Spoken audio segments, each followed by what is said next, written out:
Hello, and welcome to Season 3, Episode 6 of Kitty Cat Go Live, where we discuss various topics related to traveling and adventuring with your cat. I'm your host, Emily Hall, and tonight we're going to be chatting about backpack and carrier training. If you're watching with us tonight or on the replay, be sure to say hello in the comments and let us know where you're watching from. Questions are encouraged along the way as well. Let's go ahead and dive in. Our special guest for the evening is Julie Posluns. Julie is an applied animal behaviorist and the founder of Cat School, a clicker training school for cats. Julie started Cat School when she realized how few clicker training resources were available for cats. The Cat School mission is to make training a fun, easy, and enriching experience for cats and their people. Julie's assistant teacher is a black cat named Jones. All right. Hi, Julie. Hello. Thank you for being here. I'm excited to talk all things carrier training. Thanks for having me. So am I. Let's kick things off. I know I read a little bit about you and mentioned Jones, but I know everyone likes to hear about the pets that my guests have at home. So tell us about Jones. And I know you have a newish dog too. Yes, I do. Ms. Georgie's the new dog. So yeah, Jones is 8, and he's the reason I started clicker training, because he is a very dog-like cat. He wants to do stuff. He wants to be busy. He likes to be engaged in everything. He loves dogs. So he was the reason that I got into clicker training, because he kept coming. And when I was working with my dogs, he kept showing up. So that was kind of, and I was like, wow, you're really interested in this and you're really good at it. And yeah, so he just keeps me busy with trying to entertain him every day. And Georgie is a rescue from the Dominican. And so it's good to have a new animal, because I get to see like how long training can actually really take, you know? So it's good to be reminded, because she has a few things that we have to work through. And like, for example, she hates when I trim her nails and like stuff like that.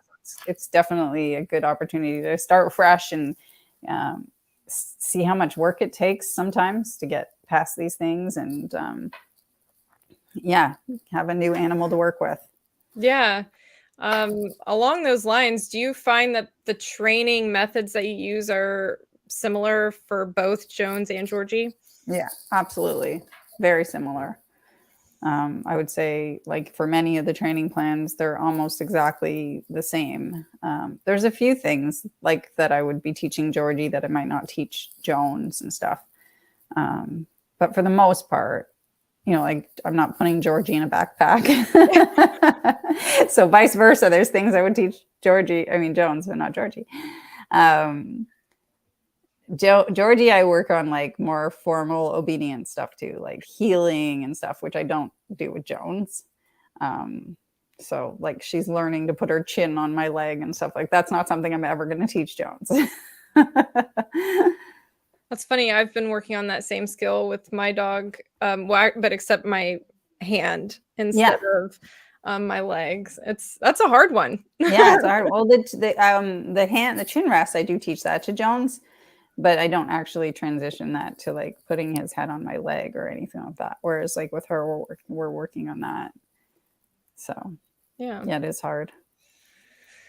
So you mentioned that you won't put Georgie in a backpack, but you do put Jones in a backpack. So yes. that's a good segue into tonight's topic. So why do you think that both backpack and just regular car carrier training, why do you think those are important skills? Well, if you're doing leash walks, you need the backpack for safety. For sure, like, excuse me, in the case of Jones, if we're walking and he gets nervous about something, like sometimes landscapers will show up when we've already passed our house, you know, like we've walked a few blocks and there's just no way he's going to walk past them.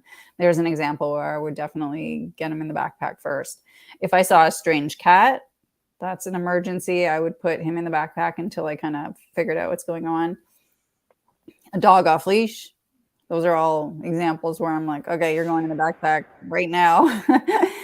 um, the car training, there's a big relationship with stress in the vet and car training. So if the only time you're taking your cat in the car is to the vet, and that's obviously not going to be great.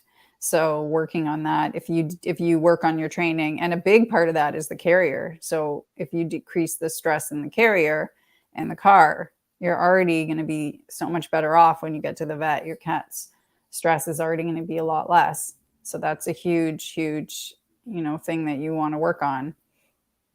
And then, of course, if you want to do adventures, if your cat's getting stressed in the car, it's really hard to justify going on bigger adventures. Like that's, I have trouble with that, especially like if you have a place to walk around your house. I mean, like in your neighborhood, if you have a good neighborhood and your cat's happy there, it's hard to, put them in the car and take them somewhere else if they hate the car.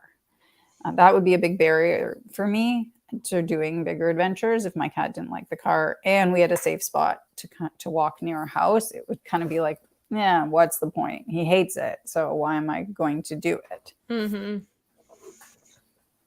But working on the car carrier training can help, you think, relieve like just general car stress too? Oh, absolutely. I do think car training is one of the harder things though. Because we never want to work on two things at once. And if you're working on like carrier training and you're working on the movement of the car and the sounds, plus you're driving. So it's really hard to manage your cat unless you have a buddy who's helping you, which I don't know how many people are going to sign up for that. Or unless you always go on adventures with a partner or something. But you've kind of got, you have a lot of things that aren't in your favor when you're training the car. It's very hard to control, if you're going somewhere and suddenly you're on the highway, like you really have to plan. Maybe your cat's more upset about the highway. And now you've got there's a lot going on with the car. Even if you train your cat in the carrier, most people aren't getting their cat used to being in the carrier for like 30 minutes in their house. And then suddenly you go in the car and you're like, okay, well, we've done carrier training. Great. You're okay in the carrier. You're fine in there for, 5-10 minutes. And now we're doing a car drive. That's 30 minutes. Mm-hmm. So I find like car training is actually one of the hardest things to overcome, which is why I highly recommend, and I would tell everyone this with a kitten, take your kitten in the car. Take your kitten in the car. Take them to Starbucks through the drive-through. Get yourself a coffee and a treat and give your cat a treat. Plus they get to meet, hear the voices and stuff, like take your cat to the pet store in the car, get your cat used to the car. Go to vet visits where all they're getting is treats. So everyone can see your cute kitten and all they're getting is love. Take your kitten to, provided like you don't have a kitten that's really nervous. If your kitten's really nervous, obviously this isn't going to be the right advice for you because we don't want to flood them with that. Your pet's tail. We don't want to flood them with that kind of thing. But if your kitten is a confident kitty, that's obviously you want to get them well socialized with the car. And certainly if I would do things all over again, I would take my kitten. I did not take Jones in the car when he was a kitten. So, that was not a good idea. Yeah. You mentioned how when we practice carrier training just at home, we usually always, start with very small increments of time, like 5 seconds, and then gradually increase. But you're right, practicing that for like 30 minutes or any sort of extended period of time is not really that common, but we do it with dogs all the time, right? Like everyone's like, crate train your dog. When you leave them in a crate overnight or when you're not home, stuff like that. What do you think about crate or carrier training in that sense for cats? Is that something that you recommend at all? I mean, I think that's a really good point because I always like to since I used to work in the dog world, I always like to say like, why do we do this with dogs and why don't we do this with cats and think about it. And it is good to have a conversation about these things. I don't personally like confine my cat to the carrier. As part of that, like I would just kind of try to do it as an integrated into more training, but versus like leave him in there like I would leave my dog crated, when I go to the store or something. But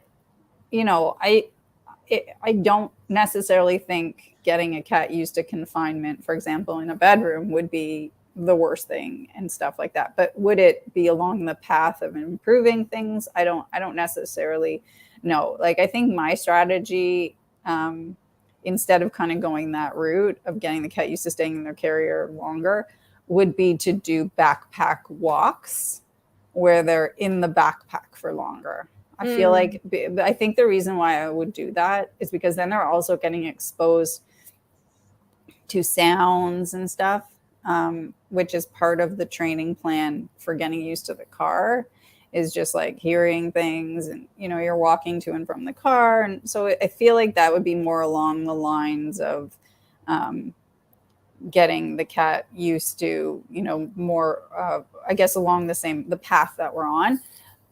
That said, if your cat sleeps in the carrier and you shut the door and then you kind of go upstairs and you come back down and you kind of open it and you build up time, I mean, I don't think that would be a bad idea. You could certainly get them used to it when they're already tired or they're already like sleeping in there, if they feel comfortable, to kind of shut the door and wander off and kind of come back. But I wouldn't leave them in there, obviously, to like run an errand or anything like that. Especially when we're using these smaller backpacks and everything like that. Yeah. But confinement, I'm not totally against it. I just don't know if like you to get to the right goal is, I guess, what I'm saying. Yeah, that makes sense. What other barriers do you think are the most common for people when it comes to backpack training or carrier training? Well, I think the one is the style of the backpack, which some are just really hard to train. And I think that's the first thing, is I always want to encourage people to get a backpack that's easy to train and easy to go into in an emergency too. So what are some of those characteristics that you think make a backpack that is easy to train with? So I have mine here. I brought it upstairs so I can show it, but let me see if it actually works, if showing in the camera and stuff, like if you can actually see it or how far I have to move away. Here, I can also do a zoom out. Okay. This. So, I mean, from a trainability perspective, I really like when the backpack is like a tunnel. So this one, let me just open it, has that kind of tunnel feature where you can open this door. Yeah, that's cool. And so you've got, this door, and then you've kind of got all the other doors, but this one has like a front door. I can flip it around. That's got a lot of space. It's got a lot of different doors. So it's actually, that's one thing I would say, is choose a backpack that has a lot of doors, because like then your cat's going to feel less restricted, right? Our cats never want to feel like, so like you could see all the doors. So like it would be really easy to, and if we're already saying that we already know cats like tunnels, right? So if it looks like a tunnel and it behaves like a tunnel, well, that's going to be a good way for you to start getting your cat used to it and seeing that it's a fun place to be, and they don't have to worry about the door shutting and all that stuff in the beginning. But I really like that the cat knows that they can like go in and go out another door. You can drag the toy through, you can throw treats in, but they get this like a sensation, this idea that it's more of a toy or playground when it's all open like that, versus like the circular kind. And it's very hard to get them to go in the first time when it's like a circle. Then they have to do a spin, or they have to go in through one door and turn their body to do like their butt sticks out. And you're kind of, what are you supposed to do there?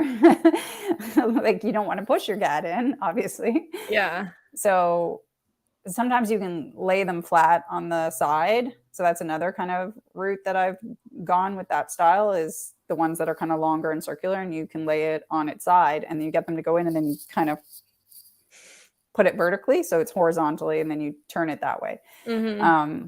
So that's a strategy for that kind. But still, many cats are really long and they'll go all the way in, and their two legs will still be like kind of sticking out, and they won't turn. Yeah. So then you're kind of stuck.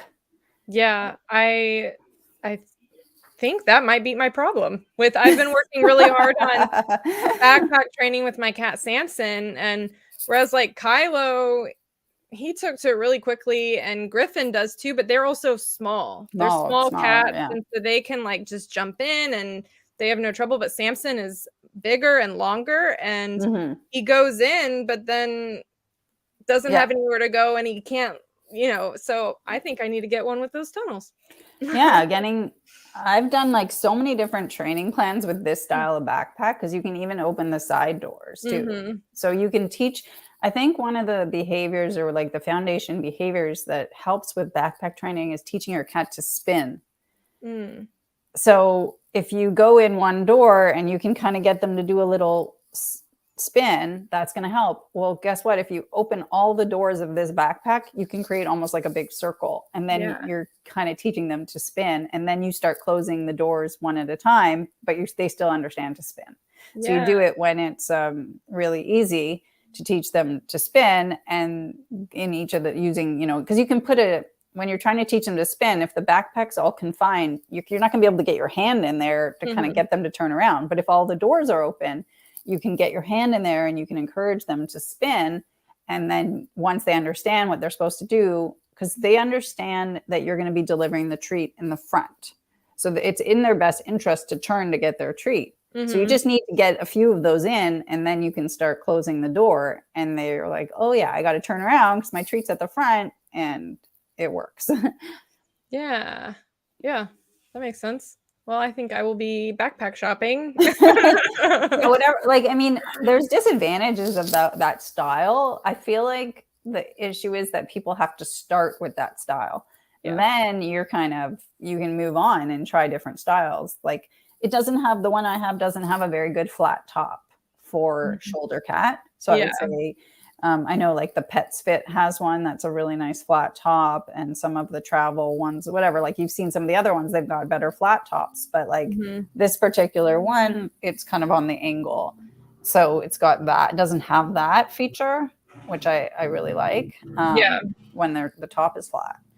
But from a training perspective, and honestly, from an emergency perspective, if your cat's upset, being able to get that tunnel, that extendable part out to put them in is so much easier, because you can literally just put it right behind them and just kind of get them to go in, versus having to pick them up and put them in the top. If you pick them up and put them in the top, they might put their paws on the top. Yeah. But scooching them kind of straight into the tunnel is actually, I find in an emergency, I've been able to get my cat in the tunnel, and then I close it up. So he's already in there. I shut the door. I'm like, okay, you're safe. I have a fearful cat though. Like, I mean, everyone's got a different kind of situation. My cat gets scared, and when he does, he's just like, oh, I'm not doing anything. I'm not moving. I won't go in there. I won't do anything. His whole thing is he just wants to run away. That's his. I know many cats are like that, but some people seem to have these easygoing cats that will allow them to be picked up and stuff like that. Whereas my cat will not, when it's an emergency situation and he's panicking. He gets really scared, but getting him in there is a lot easier than getting him in the top. Yeah. Yeah. I mean, that's such a good point. Every cat is different and has a different personality, different struggles, and the solution for one might not be the best solution for another. And so I think, that's why it's so important for us to all have these conversations and share our experiences. Yeah. We can learn from each other. And some cats might be able to be picked up and feel safe, like being held. That's definitely not my cat. Yeah. My Kylo is very easy. Like, if he'll get scared, but he just shuts down. He doesn't try to flee. He'll just like Yeah. sit there and, you know, I can pick him up and put in his backpack and he's done. He won't come Yeah. out again after that, Right. but he doesn't try to run away, whereas Griffin, he's more like Jones. If he Mhm. gets scared, he kind of, like, goes on Mhm. this manic-y Yeah, yeah. kind of behavior. Yeah, yeah. I need to get out of here. I'm panicking, whatever. Yeah. Yeah. Yep. Um, question from a viewer. Kim is asking, why is the flat top important on backpacks? Well, I do like doing the shoulder cat. So the Mhm. cat puts their paws on the backpack and on your shoulder. Um, that's it just seems easier when they have more surface area to kind of like sit on the back of the bag. Yeah. So I feel like the funny thing is it's hard to see your cat what they're doing behind you because you're walking and you're doing your thing. And you don't have anyone well, I don't have anyone behind me to see what it looks like, but it seems like Jones does fine with this style. Like he still can put his paws on and on the back, but for some reason in my mind he would be more comfortable if that top was flat. I Mhm. also think like jumping on it would be easier. Yeah. I feel like he would feel better to jump on it if it was flat.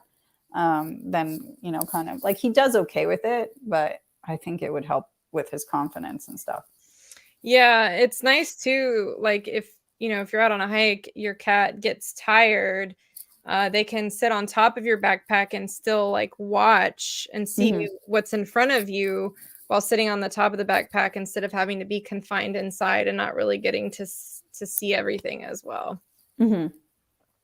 And I've trained, Griffin to jump on top of the backpack, and Yeah, that's a fun behavior to it's work on. probably like my favorite. I think it's one of the having the cat sit on your shoulder or on the backpack while you walk is just I think I really love behaviors that you wouldn't be able to teach a dog. And to me, it's because we don't have a lot of things, we don't show people a lot of the cool things cats can do.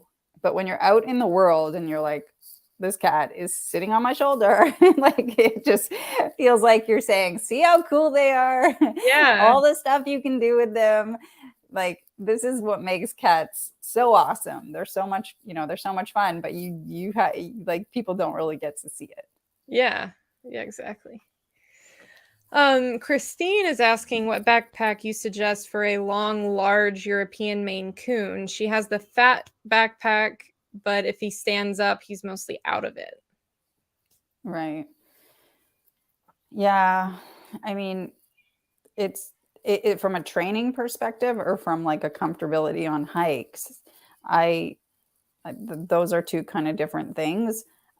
Training wise, I still recommend the extendable ones because that's the only one that is really going to allow your cat to fully get in there. And Mhm. then you can shut the door. Um, from like a hiking perspective, what is the largest backpack? I mean, I've done that search myself where I've been like reading to see, 15 to 20 pounds or whatever. Yeah. And I don't even know which one. I like I know that the travel cat, like the one that I think you just said she has. I feel like they say they have the biggest one, Yeah. don't they? Like I don't know. I know some people market it as that. Yeah. I've never tried it.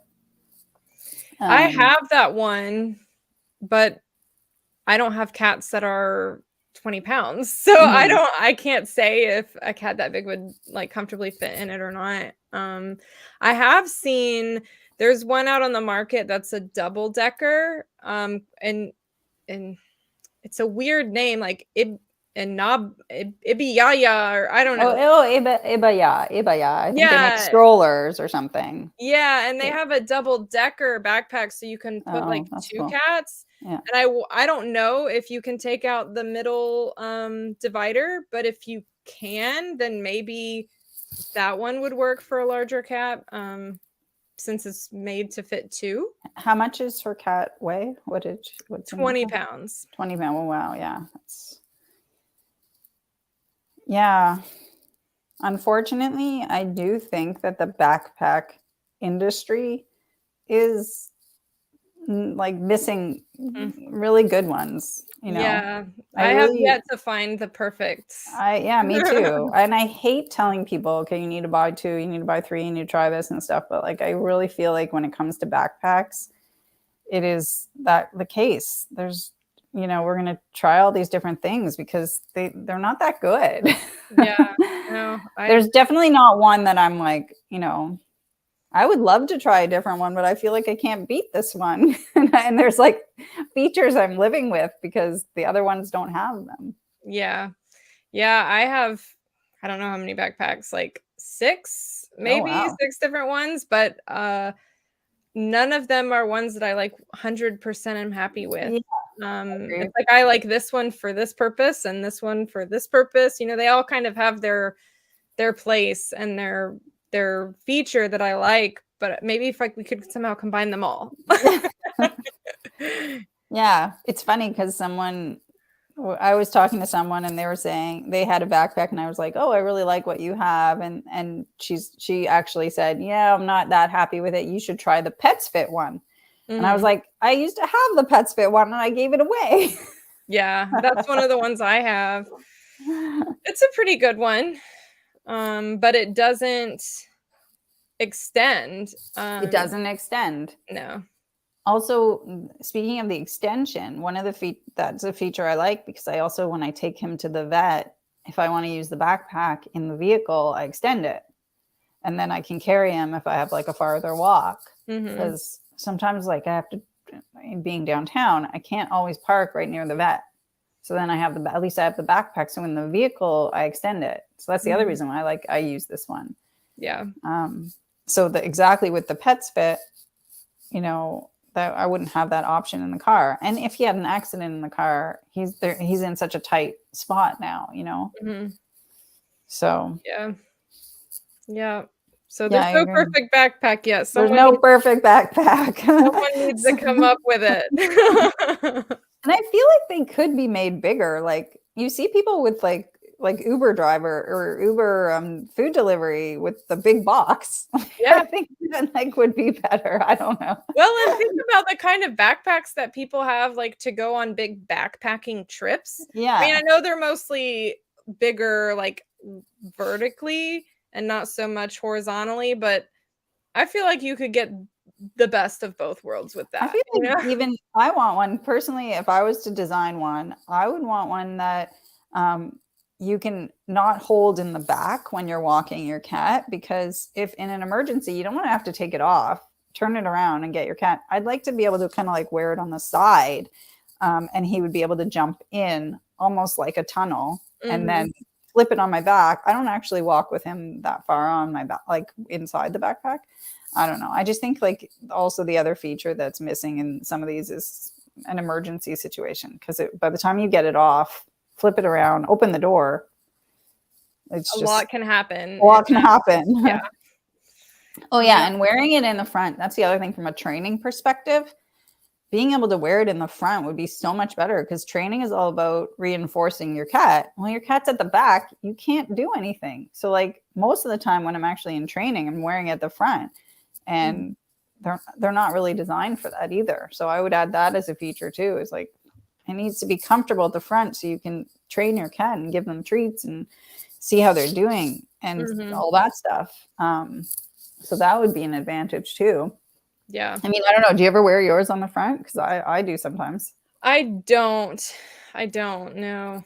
I mean, I have before, but Hmm. just, like, most of the time, no. I Yeah. usually keep it on the back, but also a lot of the time, I have my husband with me, and so, he'll walk behind me so that he can keep an eye on Right. whoever is in the backpack.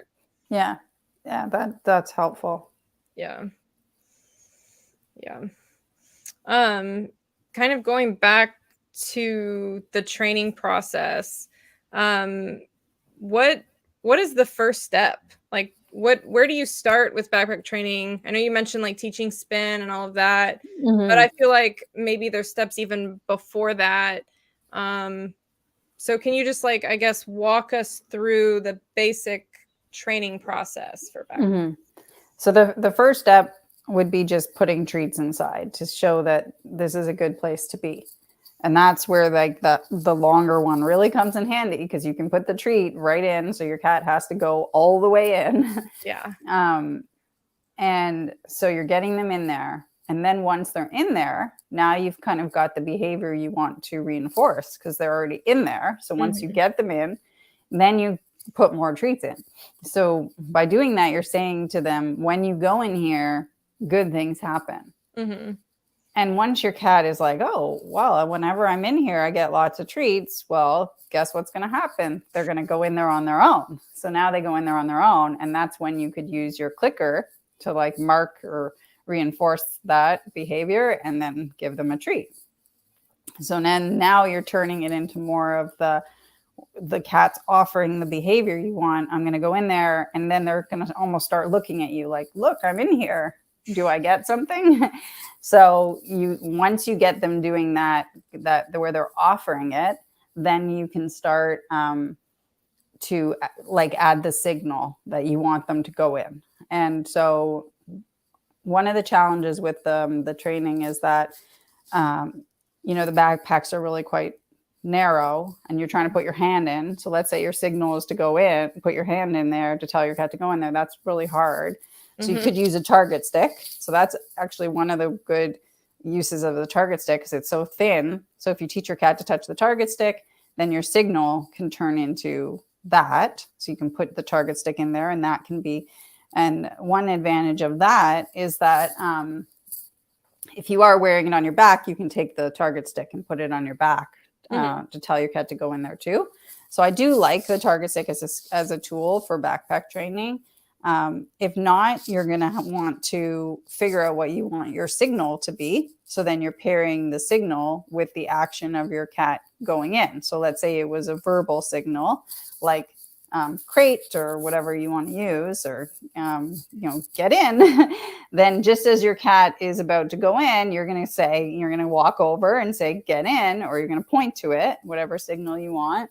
And since they're already being conditioned to go in, when you're standing there and they know they're getting treats and you got your treats out and they start going in, you're now adding that signal. You say, get in, they go in, you click and reinforce. And then you take a treat to reset. So you get them out and then you repeat it. So then you kind of, use your signal, get in, they go in, click and treat. And you do that multiple times. So you add the signal to getting them to go in. And from there, the training does continue to like shutting the door, lifting it up, all that kind of thing, where you just kind of want to do it very gradually. So you shut the door for a second, open, give a treat. Shut the door, open, give a treat, lift it up, give a treat. One of the things I do like to say, though, is with this stuff, you want to be careful not to like close the door and lift it up. What I would do is lift it up with the door open, because you want to give your cat a choice to tell you that they are okay with it.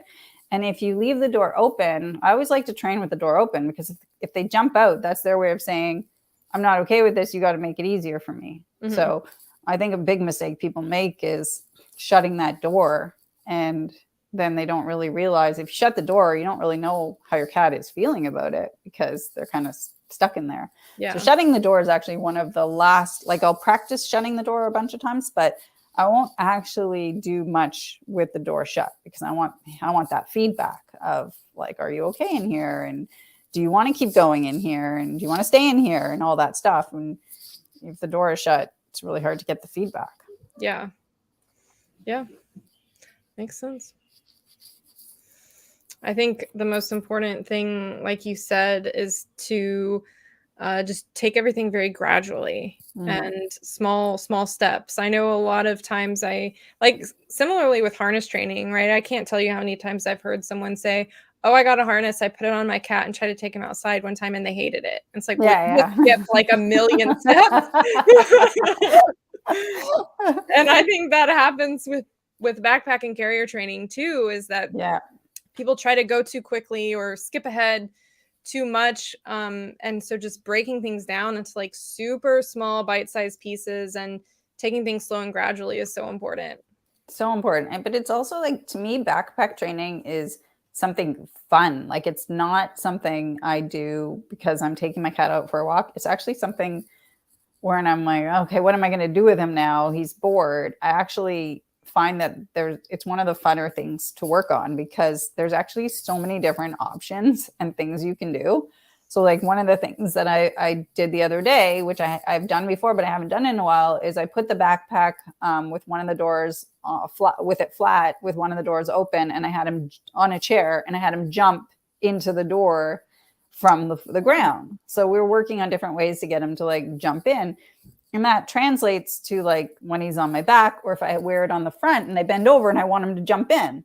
So I love backpack training. Like, to me, backpack training is like one of the things that I would just do with him in the house. And it has nothing to do with the walks. Like, can I wear the backpack and put the target stick and have him jump in? I see people doing that outside where their cat will just jump in. And I'm not even there yet. Like, I can't just get down, put the target stick, and my cat will jump into the bag. Now, he's very motivated to walk. He's not the kind of cat that likes to be in the backpack. He wants to explore a lot.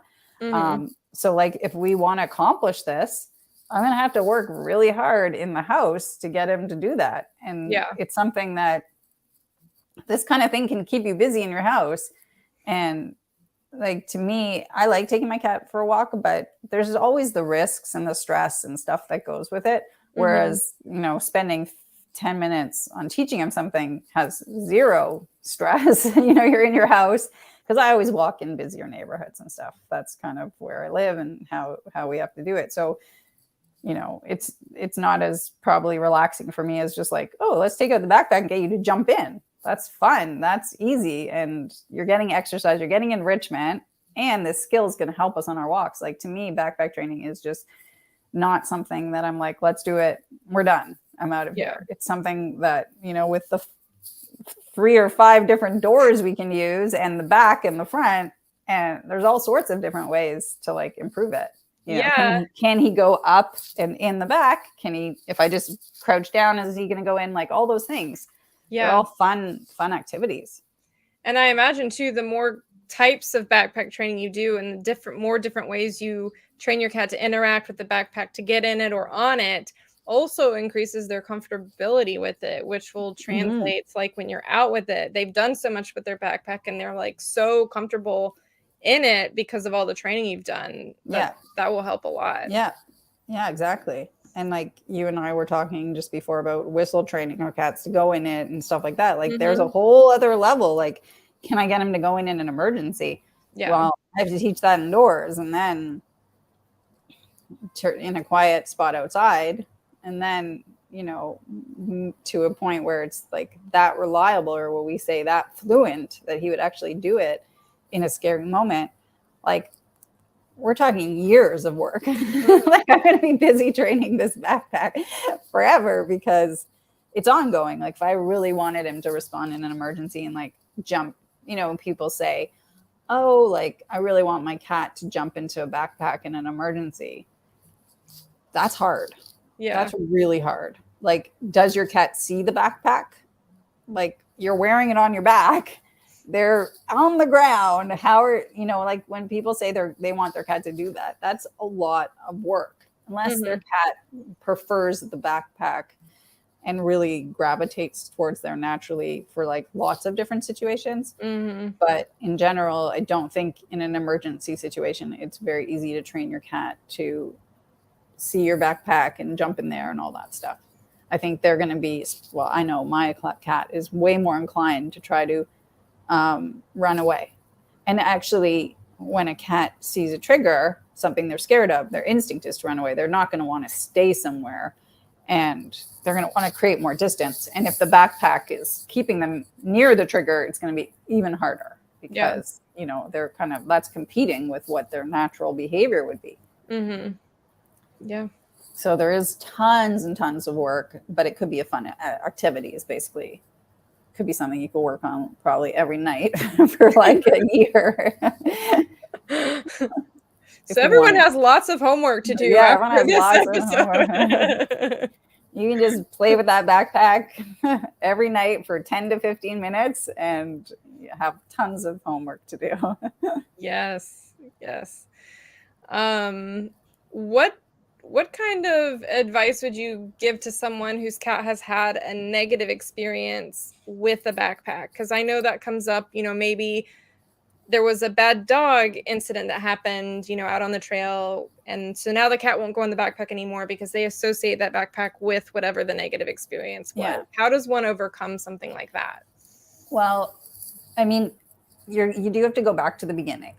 And if back to the beginning is just putting treats in there to start with, keeping both doors open, that's, going to be your best bet. Should you buy another backpack? I know that's a good question that comes up.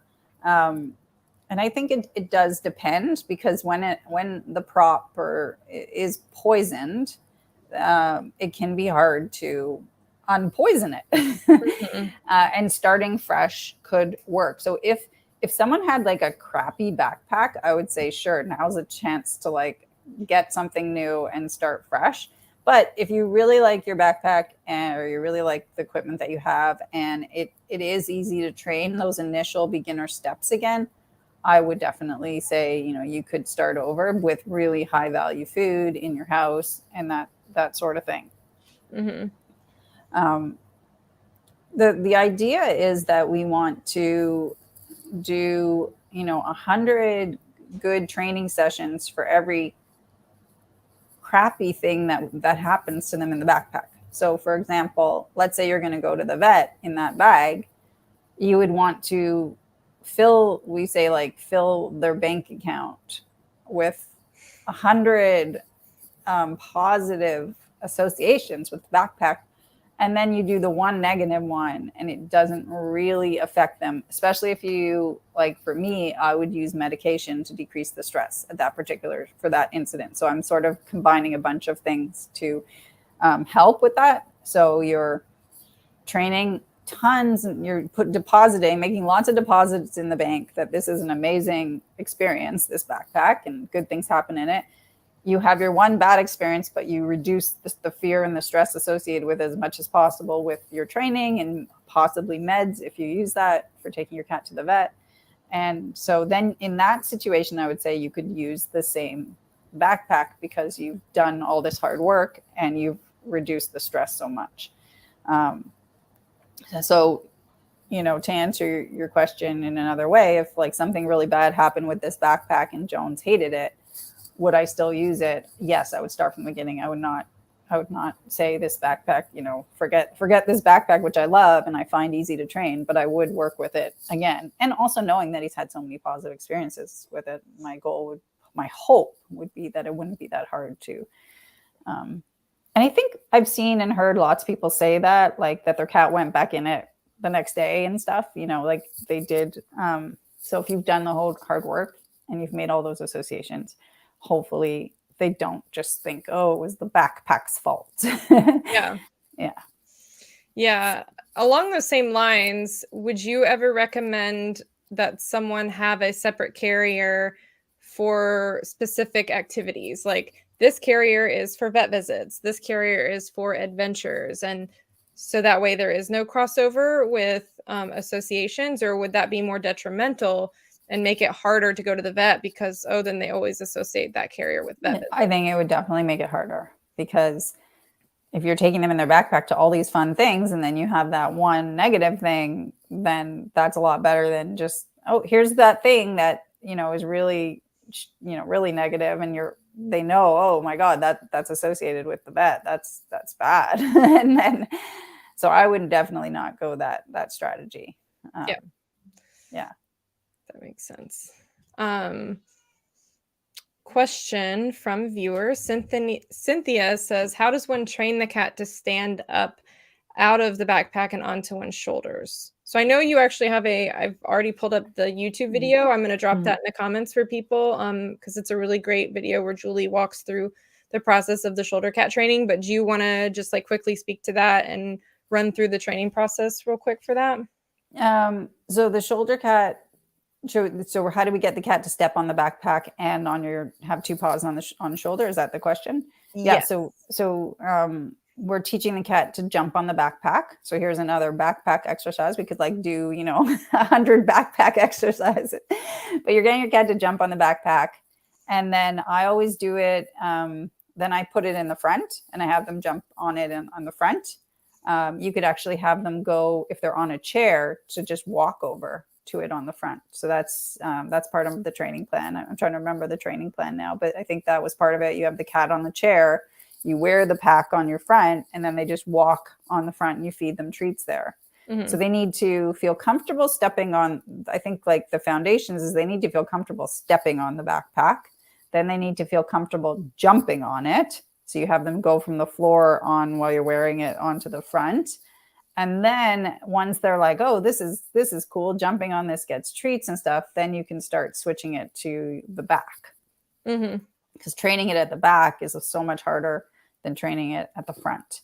And you can do so jumping, you always want to look at, okay, what makes this skill harder? Well, jumping is harder than walking. So if you put it on your back, go back a step and have your cat on the chair. And then all they have to do is walk onto it. And then once they're good at walking, when it's behind you, then you can add the jump again. So you can use your target stick or your finger target or just having like a churu behind you. But the goal is that you're getting them to jump on there. And then to get to the final stage of them putting their paws on your shoulder, once they're on the backpack, you're just kind of like, where's my hand in the camera? Luring them forward with treats and feeding them up here. But you could even break it down even further and just getting your cat comfortable putting their paws on your shoulder, because that might be something that they're like not that comfortable with. So you could get them used to that. And I know I think I even have some lesson. Like one of the tricks, teaching your cat to give you a hug, and they put their paws on your shoulder. So they get used to like that sensation of, what does your shoulder feel like? And is it stable? Because, like we're always moving. We can't just expect our cats to be all comfortable with all our weird body parts and everything. Yeah. So yeah, it's a bunch of pieces, but a lot of fun to train. Yeah. Yeah. And I've dropped the link to your YouTube video on that in the comments. Oh, cool. So if that's something you all are interested in, be sure to bookmark that video so you can go back and watch it, because it breaks things down and you can see Julie like visually walking through all the training steps too. Yeah, I love that one. Like it's one of it combines all the things that to me are just like, you're making that positive association with the backpack. You're giving your cat exercise because they're balancing, they're stepping on the and you're giving them mental stimulation and the physical. Like, such a great one. Highly encourage everyone to do it. And then you have this whole thing you can keep working on, which is increasing your cat's the amount of time that they stay on your shoulder when you go for a walk. So like you literally have a project to do with your cat for your whole life. Another one. Many projects. Yeah, I do. Well, I always look for stuff to do with Jones because, he likes to do stuff. And you're like, well, what are we going to work on today? But one of the things that I'll do with him is I'll have him riding on the backpack and I'll just do a little loop. And then I'll try outside my house and I'll go back inside. And then I'll do another one. And I'll try to see, will he stay on as I increase those loops that we do, as I'm building the amount of time that he'll stay on and the places that he feels comfortable staying on. Because he might feel comfortable staying on in a laneway, but not at the front where more people are walking by. Mm-hmm. How long do you think it should take backpack training? Or would you say that there's any like set length of time? Because I know that's a question people ask all the time is like, how long does harness training take? How long does backpack training take? Yeah, I mean, that's a hard one because I think it's also like, what are you asking for? Like if you're asking for your cat to go into the backpack in a yard, are you going to be walking with them? Or are they just going in for a second? Are you going, I think it's all about the different goals. But if you just wanted your cat like in the house to feel comfortable being in the backpack, I mean, I think that like by 3 sessions, your cat should be like, oh, I get treats in here. Like, I don't think that part of the training should be long, but lifting it up, walking with it, shutting the door, you start adding in those things, you could be doing it for like, I think if you were doing it every day, once or twice a day, you'd make progress. So like in a couple of weeks, your cat was very happy in the backpack. But when you try to start, doing a lot longer, like, can you go for a walk with your cat in the backpack and like, if you open the door, would you? I think the real question for me, like, I know people say, well, my cat will go in the backpack, but if you opened the door, would they be happy to stay in, or would they jump right out? Right? That's a different question. Like, to me, achieving that with my cat, I haven't gotten to the point where I would be able to walk him with the door open and he would stay in there, because he doesn't love the backpack as much as he loves going for walks. Yeah. So, could I get him, if I put his harness on and then try to ask him to go in the backpack, that's really hard, because he associates his harness with going for a walk, with not having to go in the backpack first. So I think this is also a good question that people get wrong sometimes, which is, should you put your cat in the backpack to take them out for a walk? And I think there's, like, I don't know if anyone's ever asked you that, but I know some people say that prevents door dashing. So it's something you should do.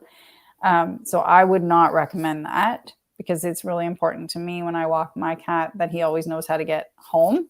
So I don't want to just take him in the backpack, take him somewhere and let him out, and doesn't have any, like, familiarity with there. So, I mean, obviously certain cats, it would be more important to, like, if you have a fearful cat, it's really important that they know when they're scared, where they're going to run to. So I would never do that to my cat personally.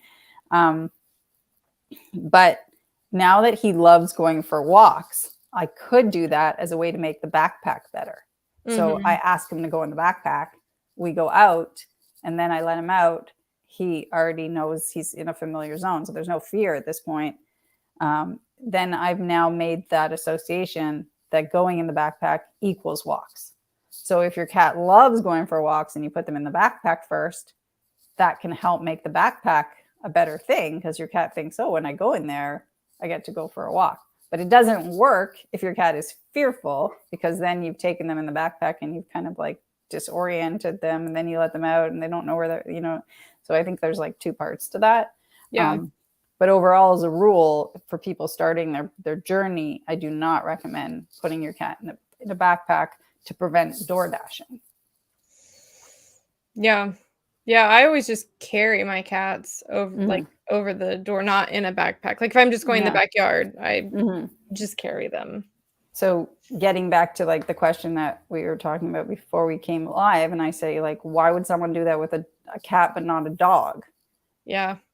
And I think it's really good to think about that and say, what are we doing? Is that really a good strategy? And, why do we do that?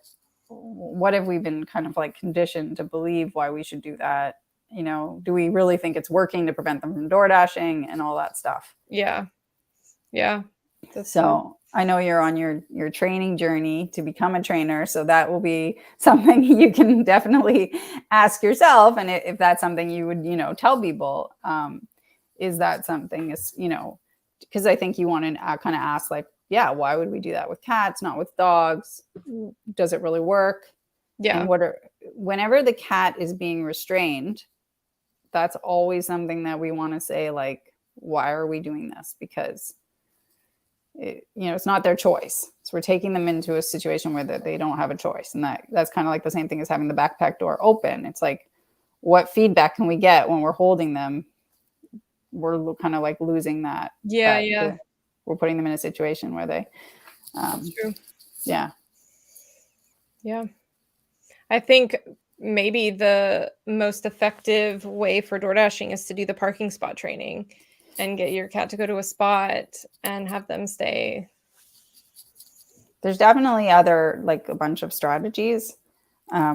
I personally think the most effective, I haven't done this, so I really shouldn't say it, but I really believe the most effective, and one day I'm going to try it for myself, is getting your cat a furbo. And then, so what you teach your cat is, when the door opens, a treat comes out of the machine, so that they are away from the door. Because one of the things that the parking spot does is it teaches your cat to come to the door, because cats will go where they're reinforced. Well, with door dashing, our goal is not to have our cat by the door. Our goal is to have our cat somewhere else. Yeah. So I haven't tried it. But I actually think that would be, I'd love to get a furbo one day and try it.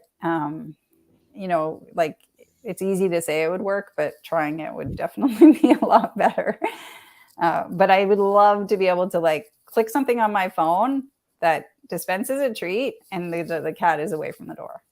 And then they start learning, oh, whenever the door opens, like I get a treat. So oh, she's opening the door, I'm going the other way, kind of thing. Yeah. Yeah, that makes sense. I mean, theoretically it does.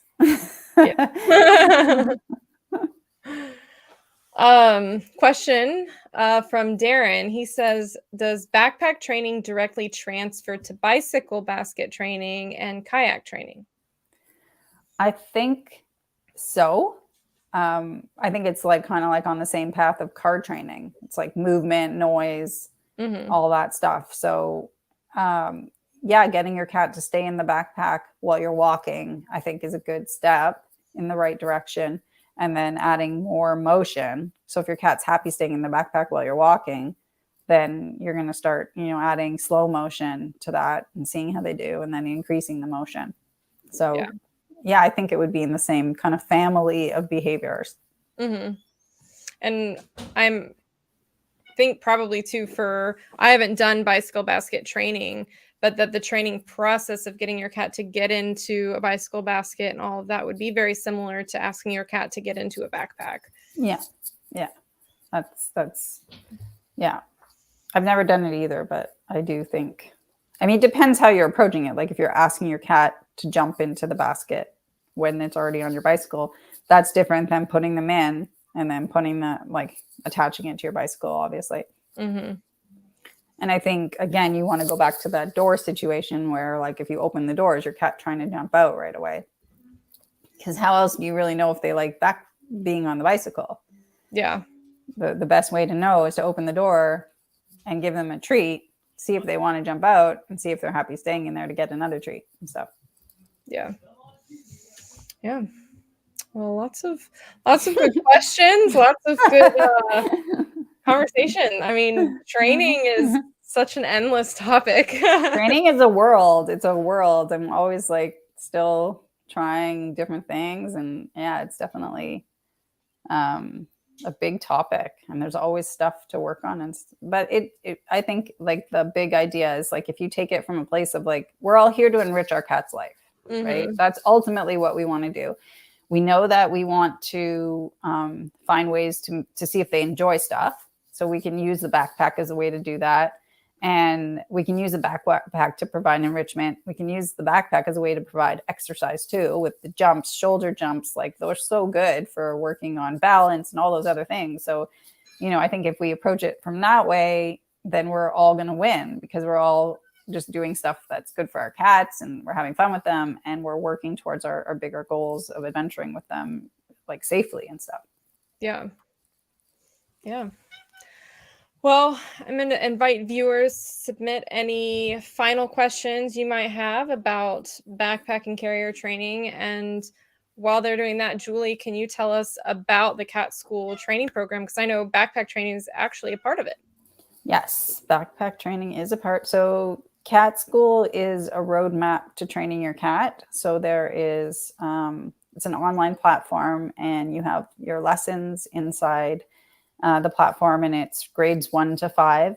And in each grade, there are different skills to be required. And so like for grade 1, carrier training is like, is your cat happy about going in the carrier? And then grade 2, I can't remember exactly, but can you pick up the carrier, put it down, and your cat will still stay inside when you open the door? That would be a great skill to see. And then, grade 3, or maybe it's grade 4, but like you have to open the door to outside, come back inside or something like that, and see if your cat will stay inside. Like, because that tells you how scared they are about going outside as well. So there's a bunch of stuff like that for backpack training. Shoulder cat, I think, is like an elective, like a side project if you want to work on it. People can get help for their leash walking. There's leash walking content. So people can get help, like if your cat's really scared of certain things. basically any challenges that people are having with their cats where we can use the clicker to overcome it, you will find in the program, or you can ask for help or extra support on your own challenges. Yeah, I've been going through the cat school roadmap with my cats. My goal is to get all 7 of my cats to earn all 5 of their badges. And what I really enjoy most about the program is the variety of behaviors and tasks. I think, you've got such a great mix of tricks and like fun things, and then also practical things like backpack training, carrier training, and then even toothbrush training and nail trim training and all of that. And you've got the video tutorials, and people can ask for the personalized help and feedback. It's such a great training resource, and I love being a part of it, and so I highly recommend it for sure. Thank you. I really appreciate hearing that. Because yeah, there are a lot of things. It's funny when people say they're cats. Why would you train a cat? But when you actually get in, you see all these different skills. You're like, oh yeah, I guess I should train my cat to do that. Yeah, and even so many of the, I guess, what would be considered tricks. Yeah, many of them even have practical applications to them too. Totally. Like spin, for example, Mhm. is a backpack skill. Yeah, and I know you just recently put out your video on nail trim training and the paw tricks, like getting your cat to high five and like put their hand in, or put their paw in your hand, which most would consider just a fun, cute trick that can be used to transfer for nail trim training. And feedback, like if your cat is giving you their paw, that's a good way for them to say, okay, I'm ready for this. So yeah, all these tricks it's true. It's a good point. Cause like, I just assume, tricks are fun and great and stuff. But like, I know a lot of people are like, well, why would I teach this? And it's true. They do really start to, they are aligned with the bigger goals, which is good. Yeah. And then, also too, there's just the benefit of enrichment and fun. Like you're doing something and keeping your cat engaged, and it helps with the bonding too. Absolutely. Yeah. And with indoor cats, we do have to get creative. It can be hard to meet their needs. So the more things we have, the more things we can combine, when we're going to like give them some leash walking, some clicker training, some food puzzles, we put it all together, play, and then we know they're going to have a great day, and we're going to feel like we're giving them everything they need to have an enriched life. Yeah. Yeah. Okay. A couple of final questions. Darren is asking your preferred brand of backpack. I know you shared about your backpack and we talked a lot about its features, but I don't know that we ever mentioned what brand it is. It's called Pecute, Pecute. Okay. And it's on Amazon? It's on Amazon. Yeah. Cool. And to date, what has been the hardest trick you've tried to teach, and what ultimately got you over that hurdle? Well, that's a good question. For me, the hardest thing is to teach anything, I would say, related to duration. And that means getting the cat to do something for a really long period of time. I struggle with that as a trainer because I always feel like they're going to break down and the behavior is going to ruin because the cat's going to walk away. So, but what that's applied to, did your joke. Just complaining. I can't really think of any particular trick that stands out where I was like, this is so hard. There's not really anything that's standing out actually. But like that skill in particular, just trying to teach a cat to do something for a longer period, like when you're saying, so if you wanted to say to a kid, stay here for 5 minutes, it's really hard to say that to a cat, hold this position for like 1 minute. So I think that's the kind of stuff that's the hardest for me, is when we're doing something that's like, oh, just hold your paw here for like whatever, 10 more seconds and we're going to be done. That kind of communication is hard. So that's like more advanced for sure training, and haven't mastered it yet. Yeah.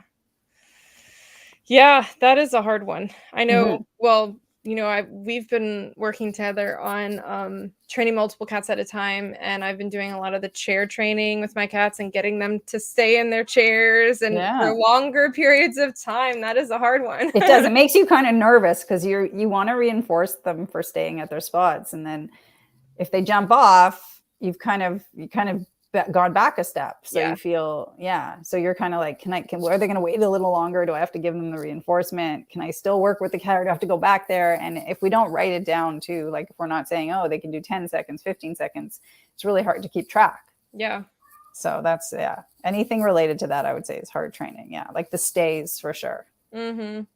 And I think too, it depends on the day. Sometimes when I'm doing those stay trainings on the chair, some days they'll like be so good and stay, and then the next day they don't have any interest in doing it. Yeah. Like, okay, well. Yeah, I think anything where you're asking the animal to do it for a long period of time is very challenging. Yeah. It's not easy to say to them, you just need to stay here for 20 seconds and then you're going to get your treat. Yeah. Yeah. Well, Julie, thank you so much. You have shared so much valuable information about, so many things, backpack training, carrier training, but, clicker training in general. And I appreciate it. I hope those who are watching that you guys have learned something. If you would like to find Julie online, here are the places you want to check. She's got her website, catschool.co, where you can find information about the Cat School course, her products, because you also have your clicker and target stick, right? And you have a harness, which I have. It's just out of reach, but it's a great harness. And I think my favorite feature about the harness is the reflective material on it. So it's high visibility, really great. And also you've got some really great training articles and stuff as well. So check out Julie's website, her Instagram, and then YouTube for in-depth training tutorials. Thank you. Thank you so much for having me and all these great questions. And I always say, like, have fun training, just have fun. And it's not about the destination, it's about the journey. Yes, absolutely. For sure. Well, thank you all for joining us tonight. And if you have any more questions or want to continue any more conversation, be sure to join my Facebook group, KittyCatGO Adventure Team. And you can mark your calendar for the next episode of KittyCatGO Live, which will be Wednesday, July 12th at 8 p.m. My guest will be Rachel Maylock. Her business is Battle Woman, and she teaches personal safety and self-defense classes for women. And seeing as the large majority of my community is women, and many are adventuring alone out with their cats, I thought it would be an important topic to cover. So mark your calendars for that. And if you're watching on YouTube, hit the subscribe button and the follow button on Facebook so you don't miss future episodes and Kitty Cat Go news. Thanks, everybody, and have a good night.